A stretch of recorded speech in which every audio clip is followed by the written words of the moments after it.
Saya spill sedikit teman-teman bahwa beliau ya seperti tadi saya sampaikan sudah bergabung di Trakindo 25 tahun.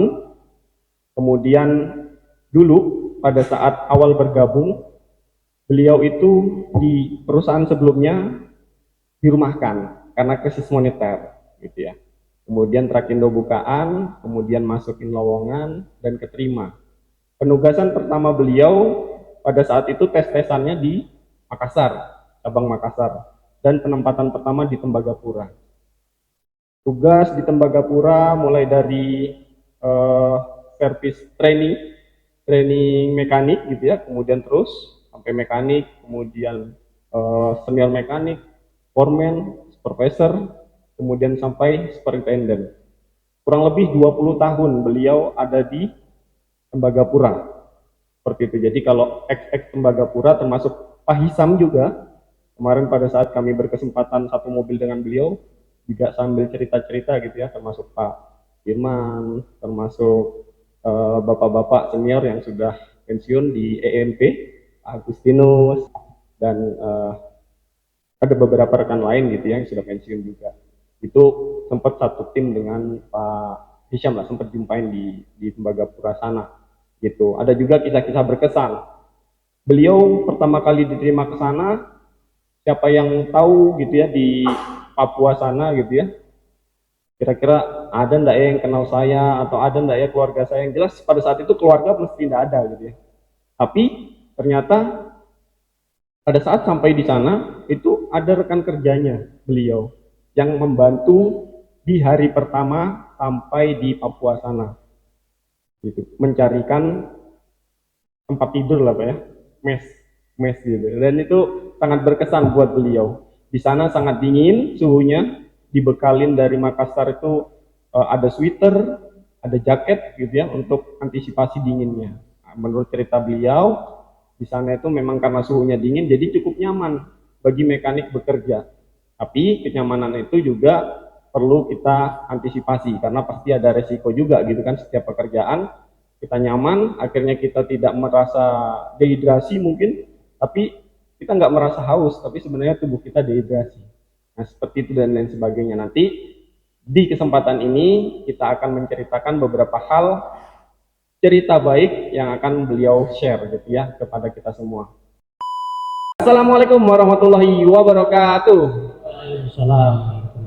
Oke, baik teman-teman. Di kesempatan ini kita akan dapat apa namanya insight ya, wawasan tambahan.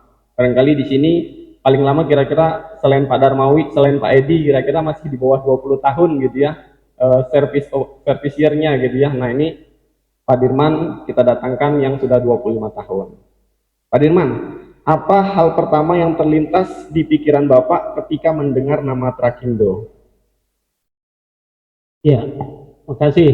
Sebelumnya saya juga agak-agak kaget ini soalnya pagi ini karena saya pikir podcast lagi, tapi ini live rupanya ini.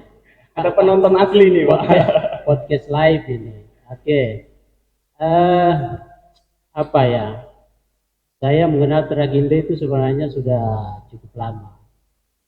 Jadi sejak saya sekolah. Jadi saya mengulang lagi kembali, saya sekolah itu di STM. STM-nya 4 tahun.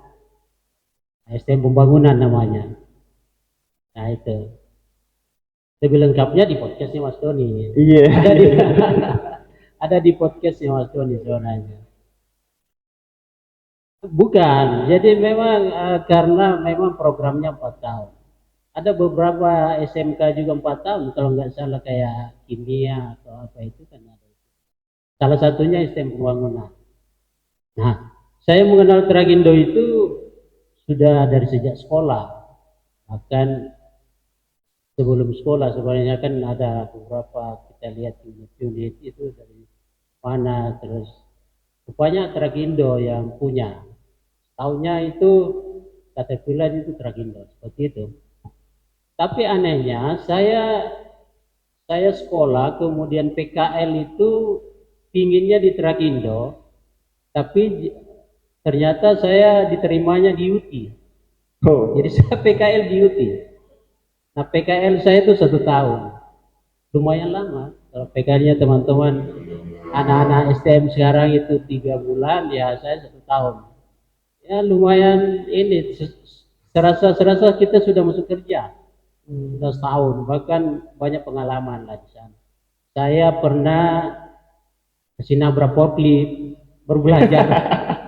Biasalah, namanya pingin tahu, terus bawa, terus lu angkat ini, angkat itu. Belum punya CEO itu Pak ya? Nggak ada istilah sio waktu itu. Kemudian saya nabrak. Yang saya tabrak pun mobilnya bos. Mobilnya yang punya kepala bengkelnya itu apa? Kepala servisnya, kaca spionnya. Tapi dia milih-milih juga, spionnya yang kena, patah. Bingunglah saya, akhirnya saya urunan. Karena banyak orang ya kita. Jadi sebenarnya tahu Trakindo itu udah sejak masa sekolah ya Pak ya? Ya, Iya. ya sudah. Nah kemudian tahunya Trakindo alat berat, akhirnya jodohnya belum ke situ. Setelah tamat, lamar juga tuh Trakindo. Tapi ya itu tadi belum diterima. Akhirnya saya kerja di dan saya Salah satu BUMN salah ya? satu BUMN di Makassar sampai sekitar tahun 298. 98 itu ada Krismon, kemudian 99 masuk terakhir. Ya. Itu mulai awalnya. Ya. Apa yang membuat Pak Sudirman betah dan bangga menjadi bagian dari Trakindo Utama? Ya, salah satunya karena perusahaan Trakindo ini salah satu ada perusahaan dealer. Pertama itu dealer alat berat lagi. Dealernya Caterpillar, saya bangga sekali masuk Trakindo. Akhirnya saya jalani apa namanya semua aktivitas yang ada di Trakindo. Bagaimana peran atasan mempengaruhi motivasi dan semangat kerja Pak Sudirman? Peran atasan ya 25 tahun ini Pak, 25 macam-macam tahun mesti luar atasan biasa. gitu ya? Ya luar biasa sebenarnya. Peran atasan kan bagian dari organisasi ya. Ya. Organisasi itu selalu ada atasan, ada struktur organisasinya, dan atasan lah sebenarnya yang mengarahkan kita. Mengarahkan kita mau kemana, tergantung kita sebenarnya. Ya atasan cuma memfasilitasi, kemudian larinya ke kita. Kita mau cepat bisa di Trakindo bisa aja tuh, mau cepat bisa, mau lambat bisa, mau agak lambat juga bisa di Trakindo. Untuk jenjang maksudnya? Untuk jenjang, jadi peran atasan pun sebenarnya sangat membantu di sini, jadi bisa melihat secara keseluruhan timnya seperti itu. Peran atasan itu sangat penting. Atasan ya membuat plan kita harus bagaimana, banyak hal yang harusnya dipikirkan oleh atasan, mulai dari developmentnya, terus fasilitasnya, pengembangan timnya dan sebagainya.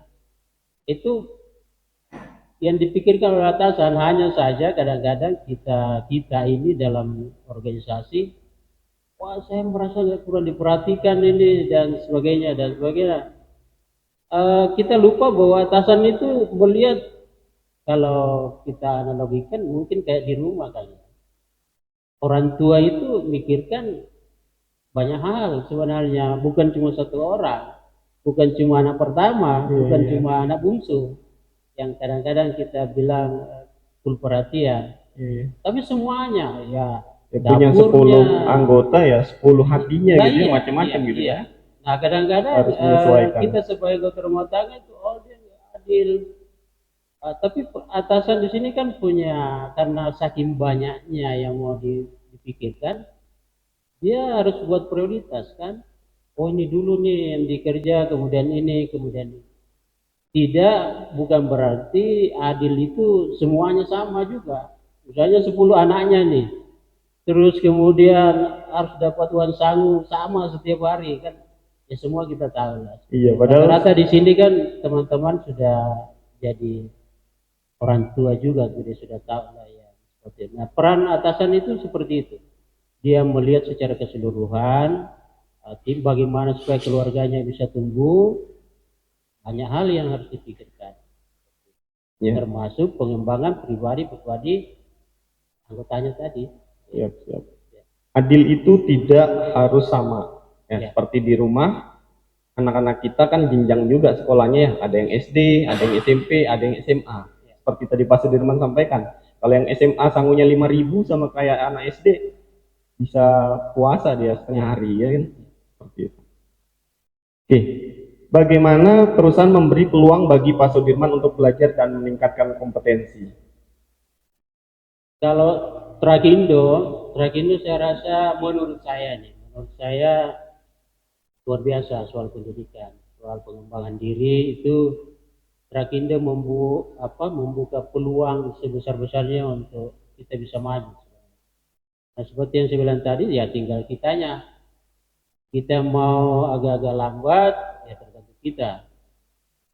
Cepat juga bisa, cepat bisa. Bahkan ada fasilitas-fasilitas khusus yang kadang-kadang diberikan oleh orang-orang tertentu karena mau cepat. Dulu ada anggota saya di Tembagapura itu sampai disekolahkan, ada ya kan? Disekolahkan. Beberapa orang itu kita kirim per section, disekolahkan sampai sarjana. Ada program Trakindo seperti itu. Jadi saya lihat Trakindo luar biasa, memikirkan bagaimana bisa berkompetisi dengan perusahaan yang lain. Dia pilih itu orang-orang yang memang terpilih yang layak untuk itu kita ada kirim 3 orang kalau nggak salah, termasuk 2 orang di tim saya waktu itu, dan dia memang menunjukkan antusias untuk mau belajar, akhirnya sampai selesai. Seperti itu. Ya.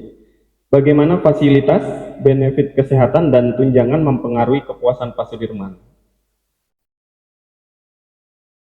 Fasilitas seperti layaknya perusahaan lain juga Trakindo menyediakan fasilitas yang cukup, saya rasa cukup, dan bahkan menurut saya lebih. Bisa diceritakan Pak? Iya, kenapa? Saya salah satunya yang saya bilang tadi itu masa pengembangan, kemudian saya ini kan 2011 itu ada kendala kesehatan. Kemudian saya berobat, kemudian kambuh, kemudian berobat lagi, dan terus sampai terakhir saya distatuskan PSL, prolong shift, karena kesehatan tidak memungkinkan saya harus kerja tiap hari. Dan saya rasakan dukungan Trakindo itu luar biasa, mulai dari apalagi biaya, fasilitasnya. Saya dikirim sampai ke Jakarta 2 kali, dioperasi 4 kali. Kalau dihitung-hitung semua itu luar biasa. Mungkin tidak semua saya lihat berapa jumlahnya, tapi saya yakin bahwa inilah manfaat yang bisa saya dapatkan setelah bekerja di Trakindo, dan saya syukuri semua itu. Bukan berarti karena saya sakit baru saya bersyukur. Ya, saya bersyukur bahwa ada perusahaan namanya Trakindo tempat saya bekerja memfasilitasi saya untuk bagaimana saya menikmati hidup dengan kesehatan yang baik. Seperti itu, Mas Dan. Ya, 25 tahun berkarir di Trakindo. Pernah nggak Pak gaji itu telat Pak? Gaji. Kenapa? Pernah telat masuk nggak? Salah satunya yang saya rasakan Trakindo ini nggak pernah telat. Pernah 1 kali, kalau nggak salah, 1 kali kan, tanggal 1. Itu nggak tahu kasusnya apa ya, Pak Edi pasti tahu itu, orang-orang lama tahu. Setelah itu dan sebelumnya tepat. Dan kalau jatuhnya tanggal 25 itu pasti sebelumnya tuh. Misalnya jatuhnya 25 di hari Sabtu kayak kemarin gitu ya. Nanti sebelumnya itu kita gajian tanggal 24. Salah satu yang saya syukuri itu kalau dari Trakindo itu luar biasa. masalah gaji itu eh, benar-benar komit sih Trakindo. Ya, ya, ya. Kalau boleh kita flashback Pak, Ya. semasa COVID kemarin, pandemi, Pak Dirman sempat diisolasi juga enggak Pak? Atau pernah terkonfirmasi COVID nggak Pak? Saya tidak terkonfirmasi, tapi beberapa kali juga di karantina. Di karantina Di ya. karantina. Yang ketawa ini Saya, kayaknya karena oh iya, ini, kontak erat ini. beberapa orang teman-teman. Nah, sebelum saya ke sini di Tembagapura itu saya di karantina di rumah sendiri. Kebetulan saya dapat fasilitas, ada tinggal di perumahannya Freeport.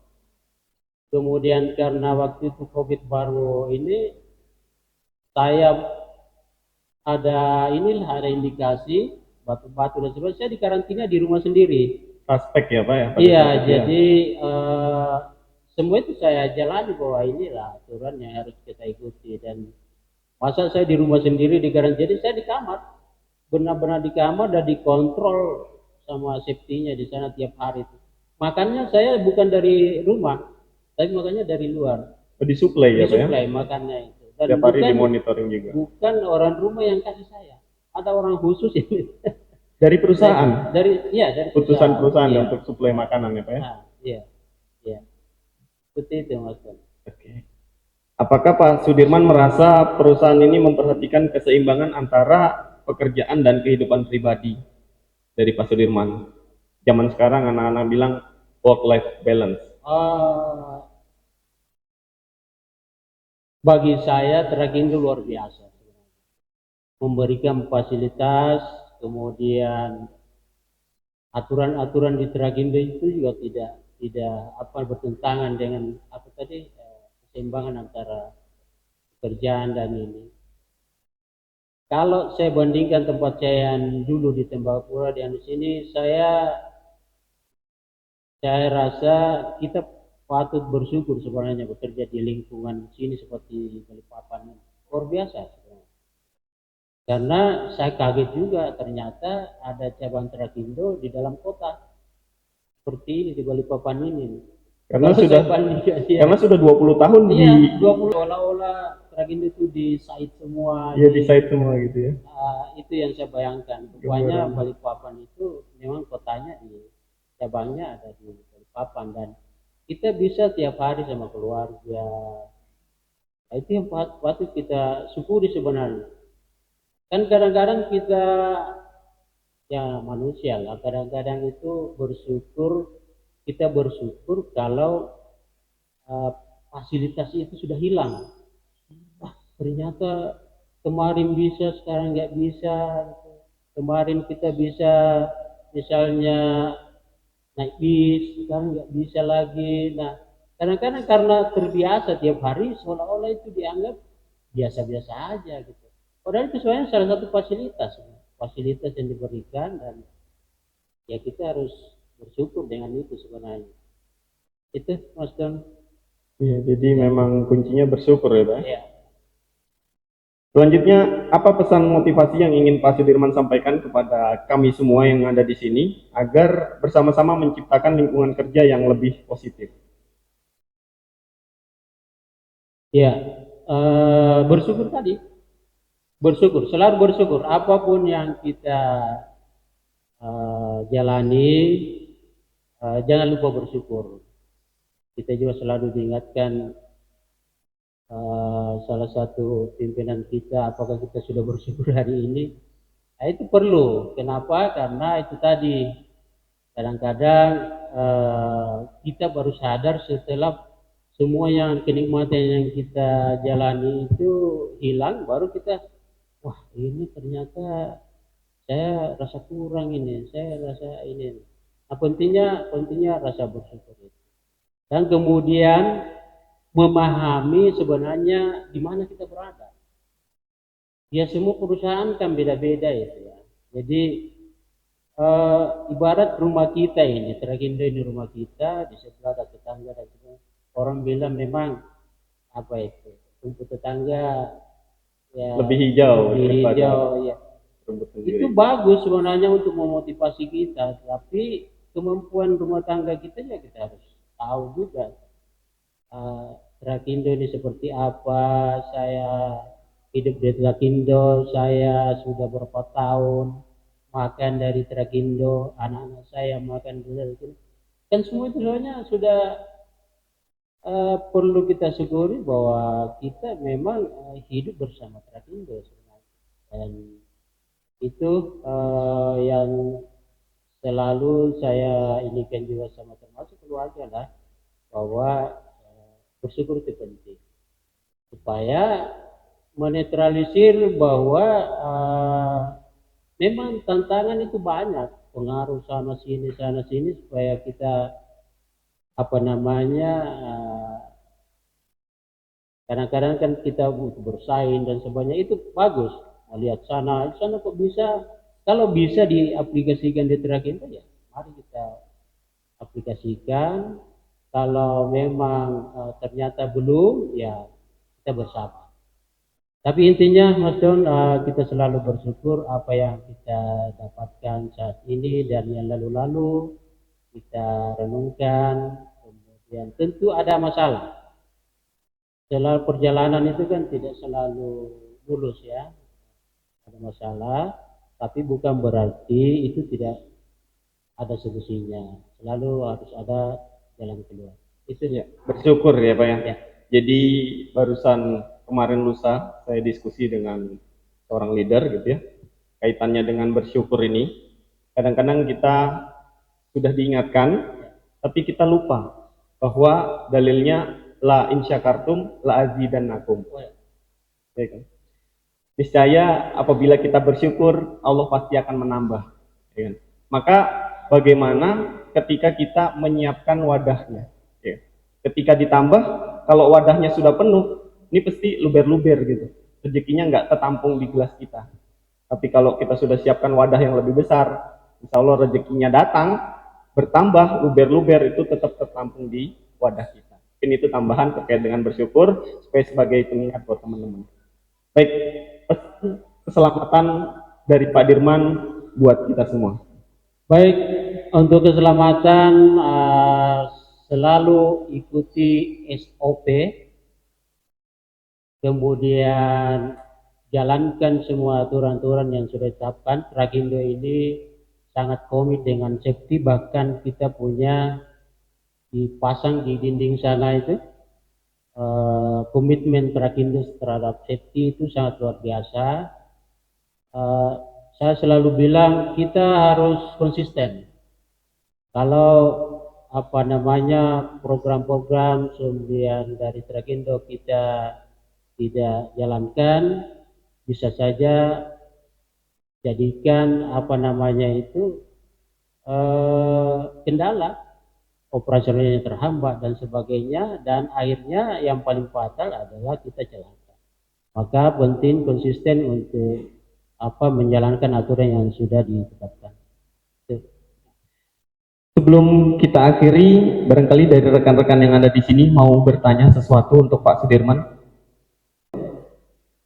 Ada yang mau ditanyakan? Pak Edi, silahkan Pak Edi. Ya mudah-mudahan nggak ada yang berani nanya, tambah sepi nanti. Assalamualaikum warahmatullahi wabarakatuh. Pak Dirman ini kayaknya generasi mudanya malu-malu. Saya mau nanya aja, karena salah satu cita-cita saya yang belum terwujud tuh mau ngelihat Freeport. Belum ya. Jadi saya mau tanya. Pak Dirman kan kalau di Freeport dulu jarang pulang ya, 4 bulan sekali baru break. Ya, betul. Terus dapat istrinya gimana, nikahnya, pacarannya gimana itu?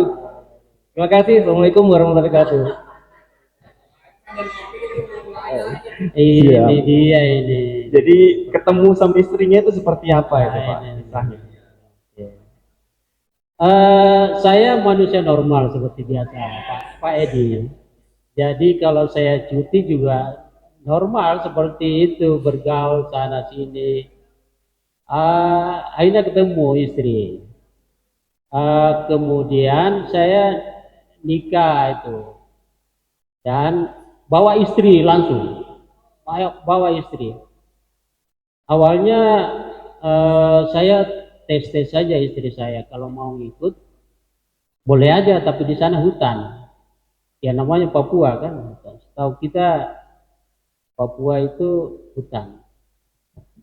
Tapi istri dan keluarga itu mendukung aja. Pokoknya istri harus ikut. Ya namanya suami istri harus. Akhirnya udah datanglah kemudian kita orderkan tiket. Istri saya kaget turun di bandaranya sana itu karena lumayan bagus karena difasilitasi oleh Freeport jadi kelihatan itu tanamannya tertata dan sebelum di mana tinggalnya saya bilang sana.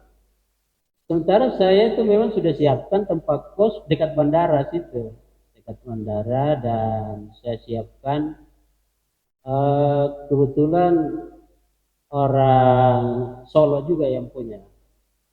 Sulawesi. Iya.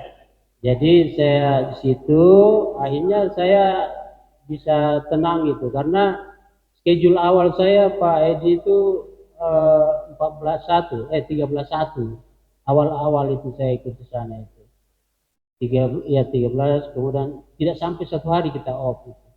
Kemudian ada schedule 7273 ada schedule 5253. Nah itu saat off itulah kita ada istilah di sana kerinduan. Jadi bis yang ngangkut kita itu namanya bis kerinduan. Nah, itu yang membuat kita rindu tiap minggu itu tiap minggu. Seperti itu pertemuannya Pak Eji. Ya, ya. Iya. Jadi Pak Sudirman menikah tahun 2001. Ya. Iya, sampai kemudian boyongan langsung Ya. istri dibawa ke sana. Ya. Kemudian istri tinggal di Timika ya, Pak? Ya? Istri tinggal di Timika. Timika ke Tembagapura masih jarak itu jam waktu 3 sampai 4 jam ya, Pak? Iya, 3-4 jam naik bisnya yang kayak bis truk itulah. Ya, bis kerinduan tadi ya, Pak. Kerinduan tadi itu. Kemudian dari Tembagapura ke Trakindo masih perlu perjalanan lagi. Iya, dari Tembagapuranya itu level Tembagapura kalau nggak salah 1.500, ada lagi tempatnya Trakindo itu di 2.000 berapa, terus Presbernya itu di 4.000 sekian ketinggiannya itu. Dan setiap minggu itulah yang kita gunakan waktu untuk bisa ketemu keluarga. Itu. Jadi kalau teman-teman tahu Puncak Jayawijaya itu di atas banget gitu ya, di pucuknya lah ya. Ya. Pak Dirman 20 tahun kerja di bawahnya. Gitu. Tapi pernah nggak Pak naik ke atas itu? Oh nggak pernah. Nggak pernah. Ya? Ada beberapa teman-teman yang hobi mendaki itu saat-saat off 3 hari itu 5253 itu mereka juga ya. Tapi banyak juga korban di sana kalau ya itu perlunya persiapan yang mantap lah karena memang ekstrim sih kita kerja itu di Grasberg itu di samping kita kelihatan tuh puncaknya Jayawijaya itu. Saya ingat Pak Yoce tahu Pak Yoce pernah ke sana. Ya. Pernah kerja di sana Pak Yoce? Iya. Jadi target selanjutnya untuk podcast. Siap. Oke. Ada lagi yang mau ditambahkan Pak Sudirman buat share ke teman-teman? Ya itu aja dari saya teman-teman tetap semangat sekali lagi bahwa dimanapun kita berada ada pepatah bilang apa itu? Di mana bumi dipijak di situ langit dijunjung. Jadi dimanapun kita berada sesuaikan di mana kita dan apa yang kita harus lakukan. Saat ini saya ada di Kalimantan, mungkin saya tidak perlu pakai jaket lagi.